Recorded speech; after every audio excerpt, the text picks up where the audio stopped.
Hey guys, so I know I haven't been on my YouTube channel for a while.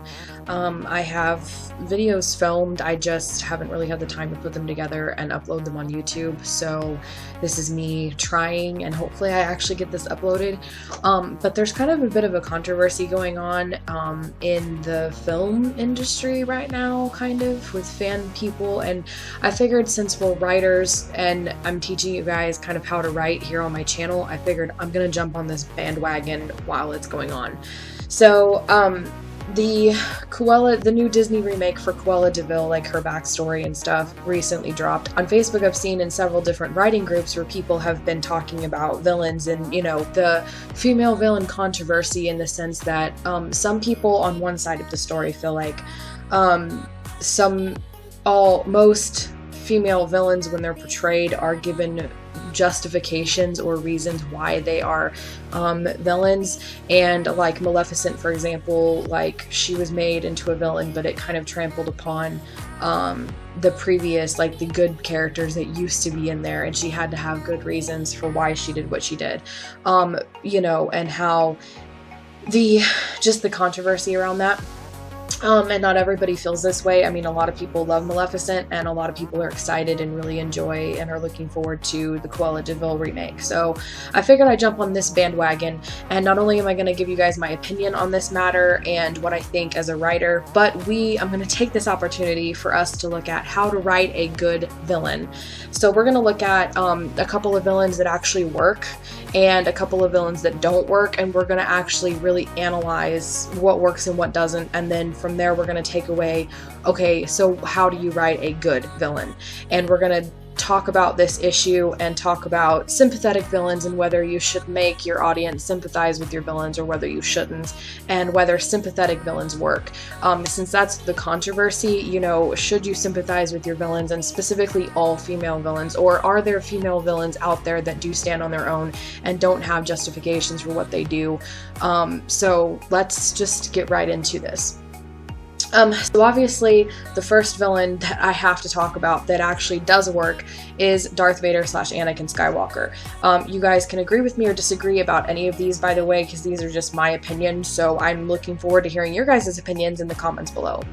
But for me, Darth Vader is kind of a special character because, number one, you started off with, you know, episodes 4, 5, and 6, so he was just Darth Vader. And he was very intimidating. He became one of the most iconic villains of film history. But he was a guy in a suit and nobody knew who he was or, you know, anything about his backstory. And then so when George Lucas went and did the prequels, regardless of how you feel about them, it did fill in that gap, and it did give a name and a face to Darth Vader, and it did show why he became Anakin Skywalker. And so for me, this is one of the most iconic and best villain transformations stories or whatever of all time on how a person becomes a villain. And this is why it works. This will contain spoilers for Star Wars, Avengers, Vampire Diaries originals, Once Upon a Time, and Game of Thrones, Smallville, Disney's movie Maleficent, Twilight, and possibly Aragon and Jurassic Park if I get to those, just to warn you. So in case you don't know Star Wars, the story of Anakin Skywalker is he was a slave on Tatooine. He was eventually rescued by Jedi, trained to be a Jedi Knight. He married even though that's forbidden for a Jedi. Eventually his wife gets pregnant and he starts having visions of the future of his wife dying in childbirth. And so he seeks the answer to try to find out how to save her. Before, when he was a teenager, he had visions of his mother dying, and he didn't get there in time to save her, and she died. And so now he thinks these visions are going to come to pass, and so he seeks out the answer. And when the big supervillain, Lord Sidious, aka Lord Palpatine, comes and approaches him saying, hey, you can save your wife with the dark side, Anakin's like, sign me up, basically. And he joins the dark side to have enough power to save his wife, and so he does a lot of terrible things because of it. And it's drawn out and it's slow enough where it's a realistic transformation, and that's part of the reason why this works as a villain, why Anakin works as a villain, because you see, first of all, you see the signs at an early stage. You see young Anakin, and at this age, he's 10 years old, he's really innocent, but he's a slave. You're a slave? person, and my name is Anakin. So you have that ground, that foundation there that needs to be there for all villains, I think, that starts them on that path. And so as a slave, he endured a lot of cruelty at the hands of Watto. As a teenager, you could see his flaws. His flaws were a little bit more greater than his good characteristics. And so he was arrogant. He felt the Jedi were holding him back. He had a lot of bitterness toward his Jedi master, Obi-Wan, and he just had, his flaws were being more emphasized at that point, at that age, because of his arrogance, and it was starting to kind of grow inside of him. So as he turned into a man, from a teenager and became a Jedi Knight on his own, that arrogance turned into bitterness because he felt like the Jedi were holding him back, and he felt like he was too powerful, that they should have trusted him more and stuff like that. So then when his wife starts, he starts having visions of his wife dying, he seeks out the answer, and he doesn't turn to the Jedi because he doesn't trust them, because he has a lot of bitterness toward them, and he turns to, Sidious. Not intentionally, of course, but at the time he thought Sidious was Palpatine and it was a friend of his. He didn't know it was the Lord of the Sith. But so that leaves him with the only option he thinks is available to him, which is the dark side. And that's where he crosses the line and becomes the villain. And so that's why it works. And so with him, you can see that the signs are there. He has a reason why he turns to the dark side, and so we can sympathize with him. But here's the key, and this is why sympathy works to a point, but you can take sympathy too far. If you want people to sympathize with your villain, you want them to sympathize with your villain, but you don't want it done to a point where it justifies their actions, because being evil is evil. So with Anakin, we see that he turns to the dark side, he kills the Jedi, he kills younglings, which are basically little kids. And yes, we may sympathize with him, but because of what he's done, that's not a justification for his actions. And so at the end, when Obi-Wan and Padme, or his wife, are confronting him, we're kind of on the good guy's side, because we're like, Anakin, you've done all this bad stuff. And so that's where you can sympathize with the villain, but it's done so well that it doesn't justify his bad actions. And so you can look at him and be like, I feel sorry for this guy, but he's so evil. And that's what makes a good villain. And that's the key. And that's why Darth Vader / Anakin Skywalker works. So the second villain I'm going to talk about is Thanos. And keep in mind, I have only seen the main Avengers movies one time per movie. And I haven't seen all of the side movies because I'm not a die-hard Marvel fan, so I'm not going to get into as detail, but Thanos works as a bad guy because one thing that works with him is that they set him up early, so you get all these glimpses and sneak peeks, and you get the feeling, kind of like with Sidious, that there's a bigger bad guy out there.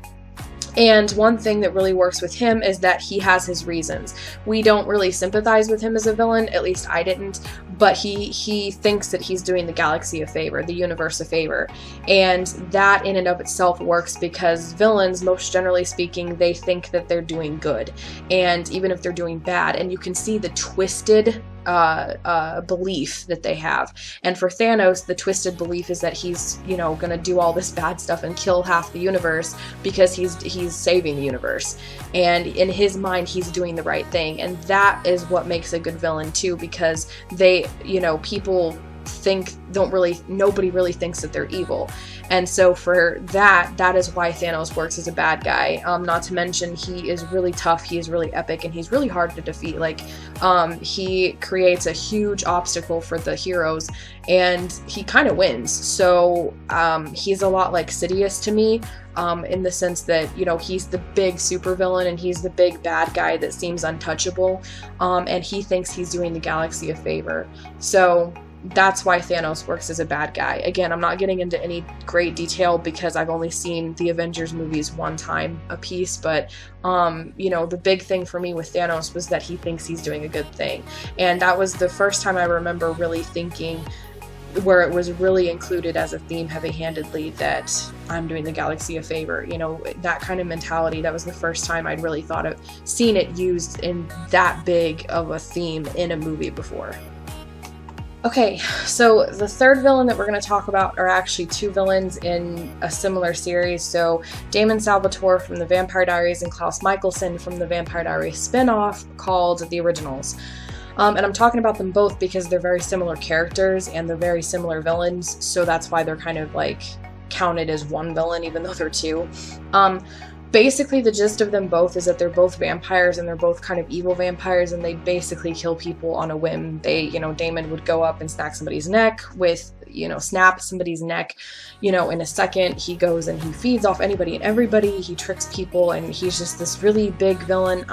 Damon personally is one of my favorite villains of all time, like Anakin. And same with Klaus. Basically, he's the same thing, but he's an older vampire. He's one of the original vampires, so he's a lot more tougher than Damon. And he's actually a lot worse. He does worse things than Damon, which is actually saying a lot, considering all the bad things Damon does. But because they're both involved in a TV show, specifically, Damon's The Vampire Diaries is 8 seasons, so it's a very long time, so you don't get his motivations for a very long time. But then they start filling it in, and when they do, it's pieces of his history because he's been alive since 1864. You don't know everything at one time. So in the first season, the justification for why he does things is because his brother kind of like convinced him to become a vampire, and he never wanted to be, really, and it wasn't really his brother's fault, but he sort of like projected it onto his brother and blamed his brother. And so all of the things that he does is basically to kind of get back at his brother. On top of that, he's betrayed by a woman he loves, and she never really loved him, and instead she loved his brother. And so that's part of why he does what he does. And then in later seasons, you find out that he was actually, at one point in his life, he was betrayed by his descendants, because they still had people who had family. And so this is like his great nephew, on down, or something like that, and basically sell him to this organization of humans who are actually experimenting on vampires to further science. Vampires can heal quickly, so this means that they would cut him open and do all kinds of horrible things to him to study body parts and to learn how to heal people for the sake of science. And that's kind of where he went a little evil after that. He just stopped caring. He turned off his humanity, which is a thing vampires can do, and so on and so forth. Klaus was a lot simpler. When you find out about him, his father was abusive, and his father was a big jerk to him all his life, and being beat like that all the time, he likes being in control of everybody in his life. And so Klaus is a lot simpler. Damon is more complicated, but they have reasons for why they do what they do. But the thing with them is, like with Anakin, the reasons make you sympathetic toward them, but you still feel like, you guys are so evil. You know that what they're doing is wrong. It does not justify or excuse their actions, and that's why they work as villains. Particularly because they're both very intimidating people, and not to mess with them. So when you're watching the show and the good guys do something and you're like, dude, that's gonna make the bad guy mad, you don't want to do that, and then it does, and stuff like that. There are a lot of twists with these characters too, because they're gonna do the bad thing, so it's not surprising, but still when they do what they do, you're just like, why did you do that? And you just kind of face palm at them sometimes, or shake your head at them sometimes, because they do these evil things and there's really no changing them. They do have more redemptive stories kind of involved and we've woven with it, but again, they have sympathetic backstories. Klaus was beaten by his father and treated very terribly. Damon was cut open by these scientists, and he would heal over and over again, and he just lost it, and these are very sympathetic reasons, but it never excuses their actions, and that's why they work as villains, and they're very consistent characters too. But what really stands out and what works with Damon Salvatore and Klaus Michelson is that they are bad. I have a huge pet peeve with villains who either don't do anything, or they don't do very bad things, or they're too they're kind of like either painted in a more, oh, my actions are justified, or the writers seem to be too scared to have their villains cross that line, and there's basically the villain will only go so far or only do so much, and then that's it. And so the villain is not believable as a villain. It becomes a weak villain that you're just like, okay, you're not intimidating at all, and I could beat you up myself, you know. For me, that makes a very, very weak villain, which we'll talk about in a minute. And for Damon and Klaus, you know they're bad. You believe that they're bad, and they are bad, and they cross lines. They kill.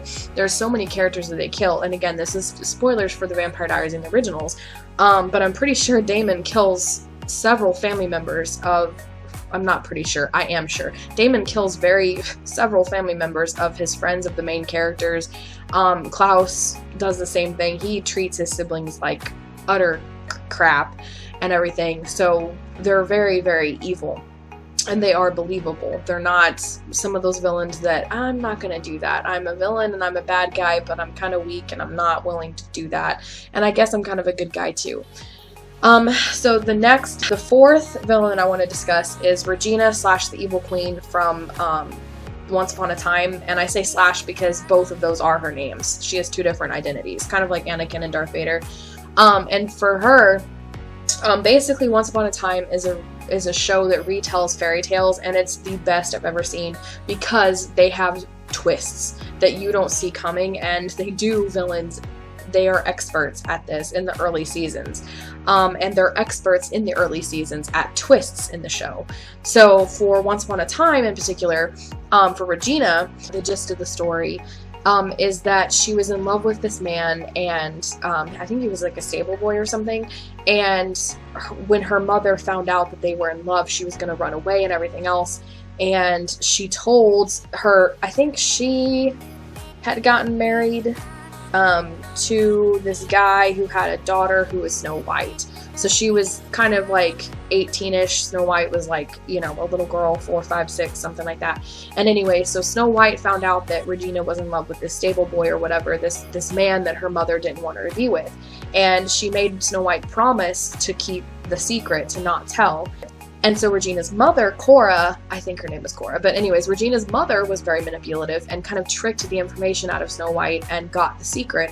And as a result, the mother goes and she actually kills the boyfriend right in front of Regina. She rips out his heart, and right in front of Regina when they're getting ready to run away together. And it's very tragic, and as a result, Regina hates Snow White and will do anything to kill her. And from then on, she kind of becomes a super, like, that kind of role kickstarts her journey into becoming a villain, the main villain of that season or whatever. And so all the actions and all the things that she does, all the people that she kills, all the people that she hurts, is because she's trying to get to Snow White, and get her revenge, basically. And it's believable, and it's kind of a little bit of a stretch, but at the same time, you kind of sympathize with her, and it doesn't in no way justify her actions though, but she works as a villain because of the hatred that is built up inside of her, and that hatred means that she's gone through and done a lot to try to get revenge on this one person because she's been so narrow focused on the one thing. And that's why Regina, Evil Queen, works as a villain, basically.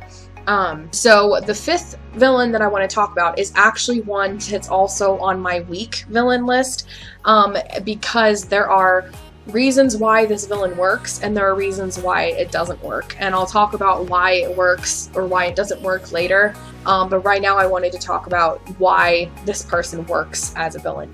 So Daenerys from Game of Thrones was never intended to be the villain, and they set her up to be the main hero, and we were rooting for her and all that stuff. And in a twist, in the final season, she snaps. She goes insane. She takes her dragons, because up until this point, she's been taking her dragons and basically taking over this one area, freeing slaves and overthrowing the nobles who are enslaving them. And she's built up an army of slaves. She finally gets across the sea and sieges the main capital, and she gets there, and a bunch of stuff happens that kind of a little bit sets her up on this path. And the siege basically she decides to go crazy. She takes her dragons and she burns the capital.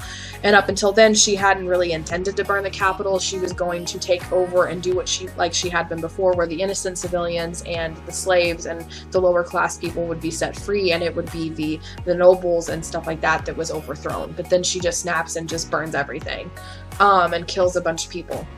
And so the only reason why this works is because this family that she's in, the Targaryens, have been set up in Game of Thrones, the legends of them, as being mad.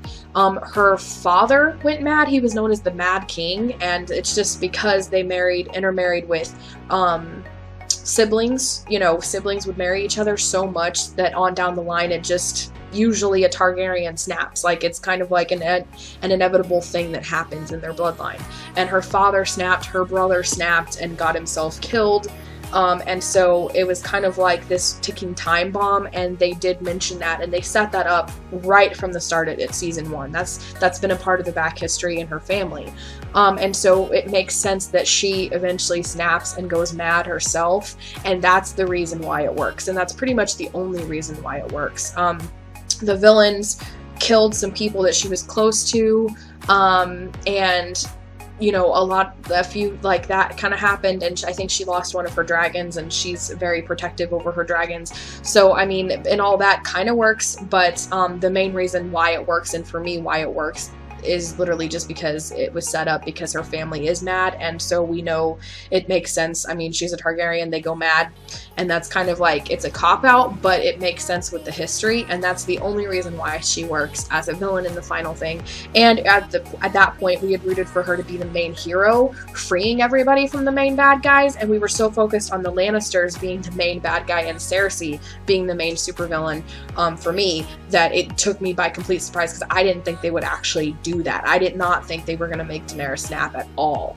And so the sheer shock and twist of it all, I think, is another reason why it worked. But you don't want to make a bad guy just for the twist of it, and you definitely don't want to cop out like, oh, well, their family goes mad, so does she or he. That seems like a very kind of weaker point, but again, it technically does make sense. If you have a family of people who've been marrying siblings for centuries, they're gonna go crazy. I mean, it makes sense. It happened in Rome a lot in history, and it happened in Egypt a lot in history, so that's why.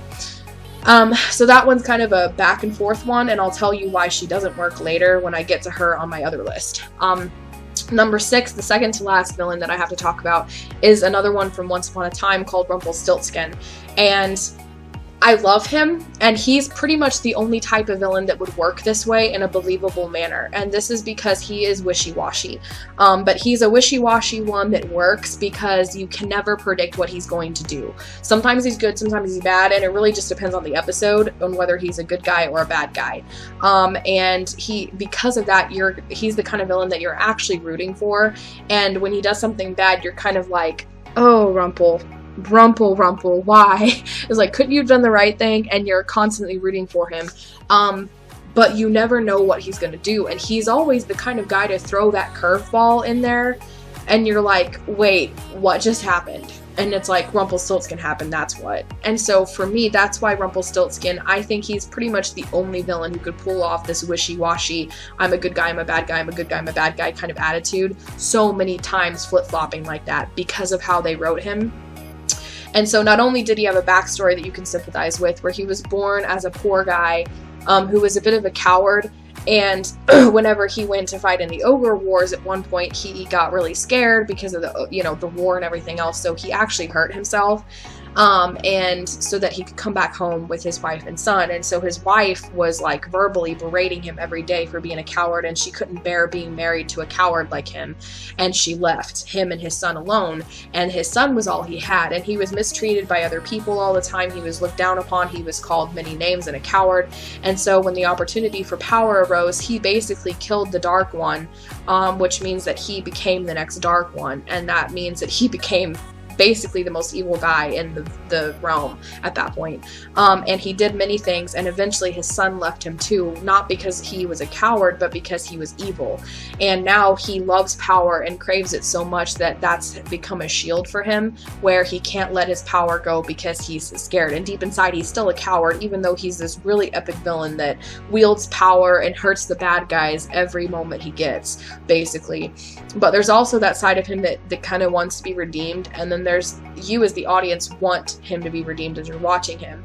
But the way they portray it, and he has reasons why he does everything that he does. So he doesn't just do random things like Daenerys, where she turns bad and she just randomly decides to slaughter the innocent people included with the bad guys because she's a little angry. Whereas with Rumpelstiltskin, he does this thing because of this reason. And I can't remember specifics, and I can't really tell you much of any specifics, but he has his reasons. Either he's trying to work toward a goal, or he's trying to, like, for a while, he's trying to find his son again because his son left. And so everything that he does is literally to get back to his son. Just like with Regina, everything that she does is based around her hatred for Snow White. Everything that Damon does is out of anger and out of just to be evil and to become the bad guy that he's already seen as. With Klaus, everything that he does is to keep control. Everything that Anakin does is to save Padme. Everything that Thanos does is to work toward his goal of snapping half the galaxy out of existence. So for me, that's why, is because the good villains have reasons why they do it, not justifications. There is a huge difference between having a reason why you're a bad guy and having a justification for being a bad guy. If you noticed, all these reasons I've talked about with these 6 bad guys, they have reasons, but ultimately they're not justifications. Yes, Rumpel's trying to get back to his son, but that doesn't excuse killing this person over here. That doesn't excuse the fact that he killed his wife when he actually encountered her again for leaving him. He murders her out of revenge. That doesn't excuse Anakin killing the younglings because he's trying to get enough power to save his wife. That doesn't excuse Regina or Damon ripping out somebody's heart in revenge for whatever they're doing, you know? And so their reasons, they have goals. A good bad guy has a good goal, and good being like a well-written one. A well-written villain has goals that they're trying to keep to, and every decision that they make is to work toward this goal. But that goal itself does not justify the things that they do. They are still evil people doing evil things, and that's what makes a good villain. Lex, the last villain that I want to talk about is Lex from Smallville really quickly. And the reason why he works, he starts off as a good guy. He ends up as the main bad guy for Superman, Clark Kent. And one reason why he works is, again, he has a reason. He had a jerk of a dad, just like Klaus did, that raised him to be a certain way.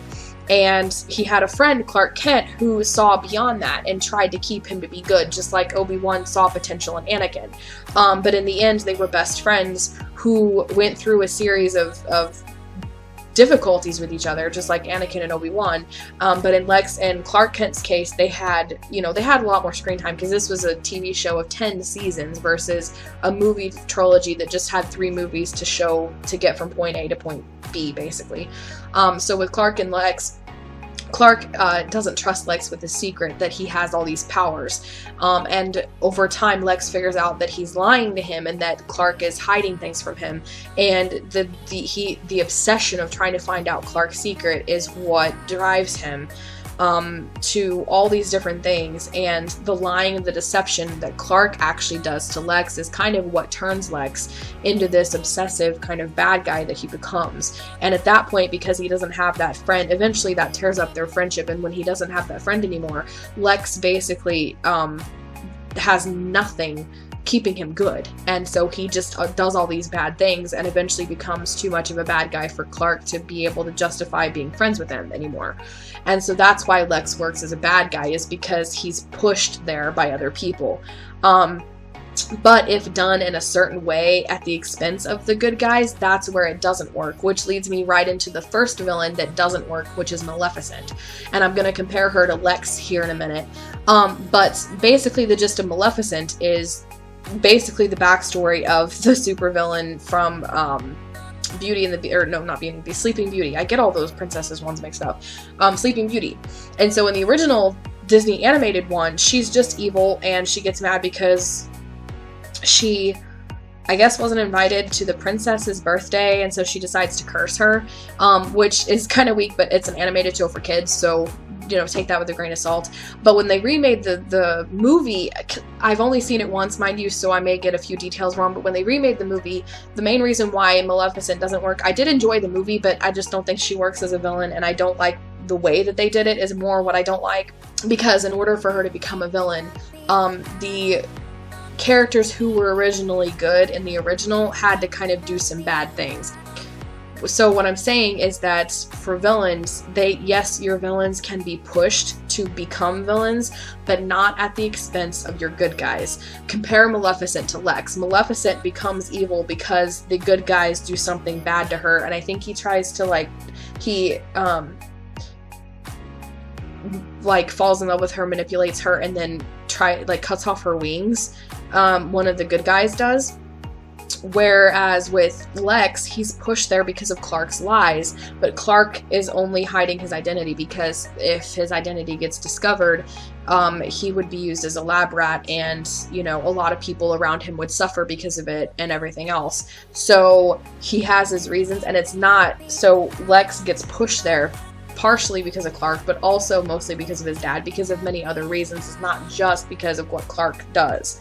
And even then, Clark has his reasons too, and Lex doesn't become a villain at the expense of Clark becoming that evil too. Clark maintains his goodness throughout the entire show, except for a few random episodes, but we don't have to get into that. So that's the difference between a villain like Lex that works and a villain like Maleficent that doesn't, is because when she becomes evil, all of her actions have to be justified. It's not really her fault. She's not really a villain. We're here to sympathize with her. Her actions are completely justified because of what she did. Versus all these other 7 that we've talked about, where their actions were not and never were justified just because they were pushed there, just because they have reasons why they turned evil, did not justify their evil actions. So number 2, we're on to Daenerys again, and why she doesn't work. And after talking about the one reason why she does, which is that the Targaryens in Game of Thrones have a history of going mad because of their incest like crazy, I realized that ultimately she really doesn't work anyway, because that reason itself is kind of like a cop-out, and if that was coupled along with this and this and this, and like a couple of other things that had happened to her, then it would make sense. But that alone, to me, is more of a cop-out and an excuse and kind of a thrown-together last-minute thing, not an actual good enough reason to believe that she would do this, especially because she spent the past 7 seasons or 6 seasons saving slaves and overthrowing the nobles and stuff like that. And so for me, it's just not believable that she would have turned on the innocents like that. You know, the madness is a reason why she did that in the story, which is why it kind of works, but to me that's kind of a lame excuse for the writers to not have come up with something better, which is going to lead me into my next people. So ultimately it comes down to lazy writing, because with Daenerys, they had plenty of opportunities to expand upon it and to set it up as her as a bad guy, as a better villain, where she had more reasons, but they didn't. It was just thrown together. And that's why she doesn't work as a villain, is because, yeah, okay, they go mad, but I mean, you couldn't come up with a better reason than that, you know? I mean, she did have a few people die. She had her best friend and one of her dragons die. But even then, you know, I don't see, I mean, in the first season, she lost her husband that she loved and her child, her baby, and she didn't turn evil. That fueled her to become the person that she was when she was like trying to set slaves free and making sure nothing happens like that, you know, stuff like that. And so it's so unbelievable at that point that she would just turn on people like that. And well, it's believable that she went mad because that's a part of the history, but it just like, it's kind of just like lazy writing. Just like with my next villain, number 3, with Star Wars, the sequels, you've got Kylo Ren, which started off in episode 7 as being set up as a good potential bad guy. You know, he fights with a red lightsaber. He's pretty epic. He's kind of mysterious, but he kind of like, he's, I don't know, they're just like buffoons. They're laughable. It's like you cannot take them seriously as bad guys because they're not actually acting very bad, and they're acting like buffoons, and it's almost laughable. And again, it goes back to like the lazy writing and how much attention you're going to give to your bad guys. So the next one, number 4 on weak bad guys that don't work, is the Volturi. And again, this goes back to the bad guys have to actually do bad things. You cannot be a weak kind of person when it comes to that, and you can't be afraid of showing evil, because yes, I am a Christian. I don't want to write anything bad. I don't want to do anything against the Bible. But the fact is that evil exists in this world. You know, Satan and his demons are real, and sin is real, and it's a sad reality of the world, the fallen world that we live in. So you cannot be afraid to show your bad guys doing bad things. Like the Volturi from the Twilight Saga, they don't really do anything bad. I mean, they make a lot of empty threats, and there's a whole lot of fear, like, oh, we can't let them discover this, we can't let them discover that, and they want us, and blah, blah, blah. They don't really try that hard to get Edward and Alice, like they're supposed, because supposedly Edward and Alice have these powers that the Volturi desperately wants. But they don't really try that hard, and then every time they confront the Volturi, nothing bad really happens, and they come out of it just fine. So they don't really do anything, and they're not that threatening or intimidating. Like, for all this fear that Edward and his family has of the Volturi, they don't really do a whole lot, and they're not really that scary. Damon and Klaus could eat the Volturi in their sleep, and these are vampires against vampires, by the way. So it's just like you can't have a bad guy that doesn't actually do anything bad, you know. Which brings me to number 5 from Aragon, Galbatorix. I've only seen Aragon a long time ago. I watched it a bunch, but I haven't watched it recently. But he didn't really do anything, and I think a lot of it was actually the fact that they were setting him up to be a bigger bad guy for more movies, and then they never made those movies, so that's not quite their fault. But at the same time, he didn't really do much of anything, and that's why you have to have a bad guy. And if you're planning a series, just make sure that they actually do something in the beginning too, because you don't want to end up not doing the series and then that one book being a standalone thing where the bad guy can't stand on his own 2 feet in that particular novel. Just like with Lex Luthor or Damon or Klaus, every episode that they're involved in, they do something to make you continuously believe and understand why they're the villain. With Regina, the same thing. She always does something. Rumpelstiltskin, even when he's doing good things, you still know that there's that dark side of him and that he could flip on you and go back to evil Rumpel at any point. With Galbatorix, he doesn't do anything, and in that particular movie doesn't stand on his own 2 feet as a believable bad guy. So basically, in summation, the reasons why Maleficent doesn't work is because she was made to be a bad guy at the expense of the good guys. Daenerys, there weren't enough reasons, just like with Kylo Ren and all the bad guys from the Star Wars sequel trilogies, the Volturi from Twilight, and then Galbatorix from Aragon, is that it's lazy writing and they don't do enough bad things to make you believe that they're bad guys. And that's why they don't work. Whereas the good villains that actually do work, Anakin / Darth Vader, Thanos, Damon, Klaus, Rumpelstiltskin, Regina, and Lex, they work because they have a reason for being bad, one that does not justify being bad, and reasons that are not at the expense of the good guys. 2, they have goals, and everything that they do, all the actions, all the evil acts they commit is to further this goal. And they act bad. They are not afraid to cross lines. They are not afraid to do things. The writers who wrote them were not afraid to write evil things because their villains are evil. And that's why they work. So the issue of Cruella de Vil and Maleficent, the problem with what people believe to be female villains, specifically the Disney ones where they take a Disney movie that used to be about the hero and then they do a live action remake about the villain, and the villain is a female. You know, they basically feel like they're just justifying the females, because, and the thing is, like, in reality, people don't believe that women can just be evil just as much as men. Like, if you, you know, if you notice, most male villains are taken, and where they're just evil because they're evil. Take the Joker from Batman The Dark Knight, which is my personal favorite version of the Joker, Heath Ledger's version. He's evil just because he's evil. Some men want to watch the world burn, basically, and it makes sense for his character, and it works really well. You know, some male villains do have reasons, you know, the ones we talked about earlier, like Anakin's doing it to save his wife, Damon's doing it because he's been viciously tortured, Klaus because he had an abusive father. But if you notice that, because the most female villains are typically justified and have a good reason for doing so, to the point where they're like, oh, it's okay. She went through this because, and that's why, you know, she went through this and that's why she did what she did, and that makes it okay. That makes it okay. No, a good villain like Regina, for example, yes, she lost the man that she loved, but that does not excuse her killing so many other people who were loves of somebody else in their right too. You know, take Anakin too. Yes, he's trying to save his wife from dying in childbirth, and we may sympathize with that reason, but that does not justify killing the Jedi, killing the younglings, you know.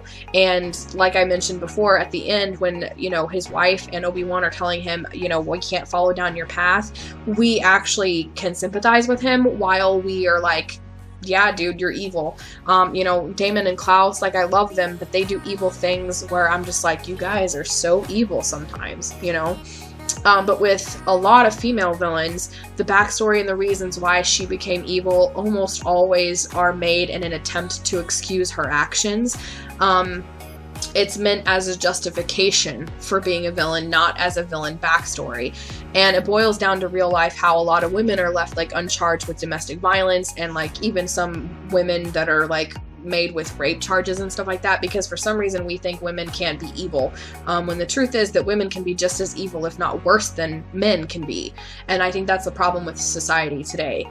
But this is not a political channel, so in conclusion, the point of this video is how to write a good villain, one that works regardless of the gender of the villain.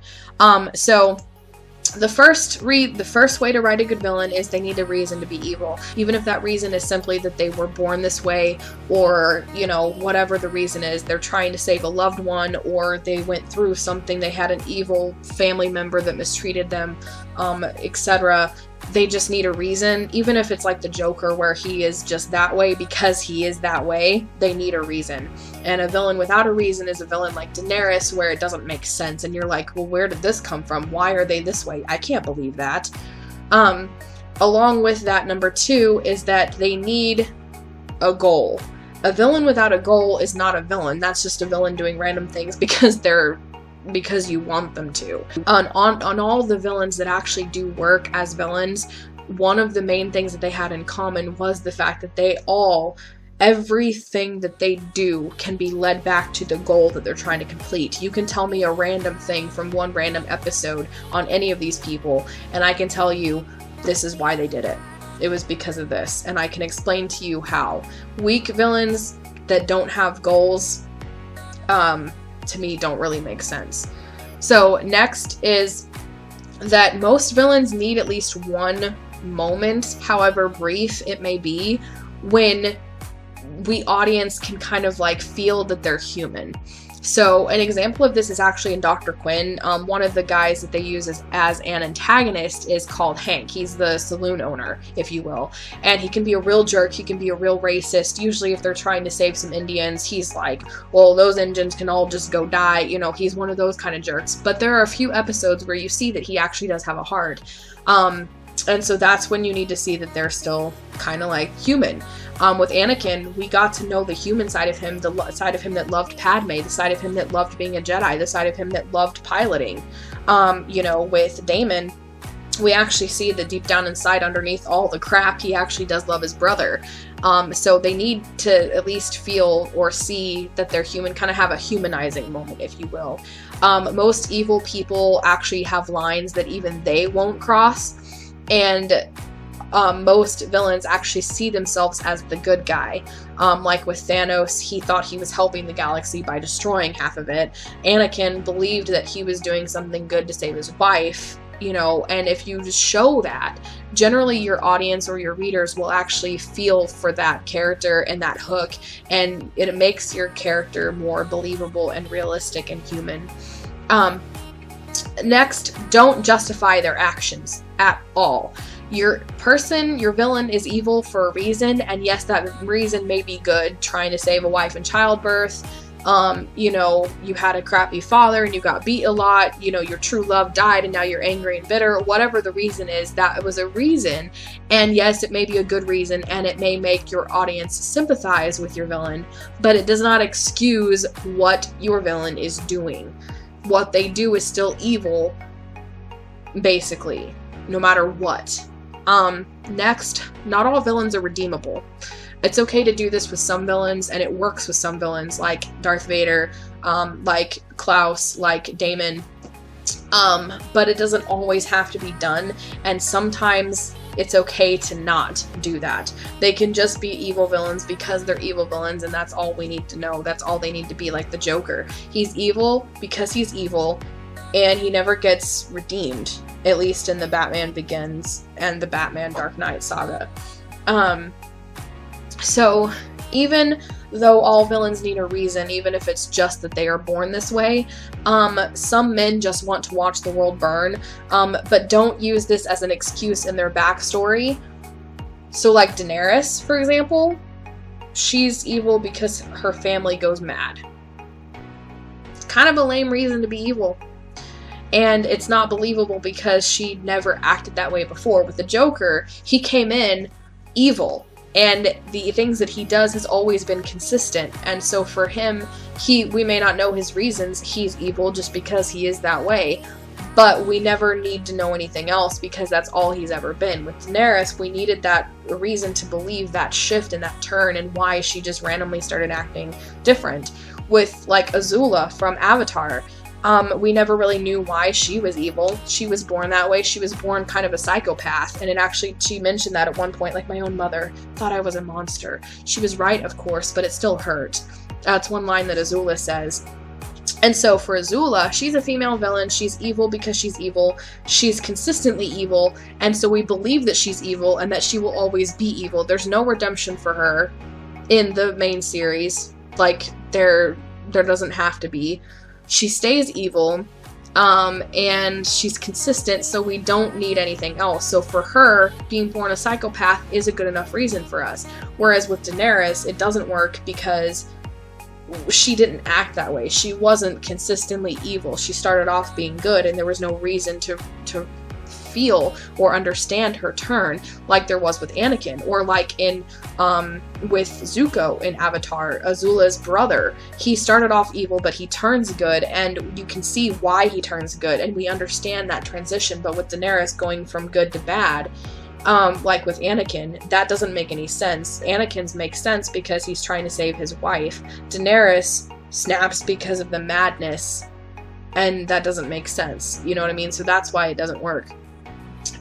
With that in mind, don't overthink your villain's backstory either, because if you overthink it, you know, it's generally not going to work out very well. They do need a backstory though, even if they're just evil because they're evil. Like with the Joker, like with Azula, we kind of want to know more about them. And with Azula, we got a glimpse. And with the Joker, we got teases from the Dark Knight, because he's like, if I tell you how I got these scars, and he kind of gives two different stories, and we don't know if they're either both lies or what the actual story is, but we can get a gist of the idea that the scars came from somewhere, and we get a glimpse at it. So even if it's just brief, give your villains a backstory. And in real life, everybody has a story. Your villains are no different, so don't be lazy with them.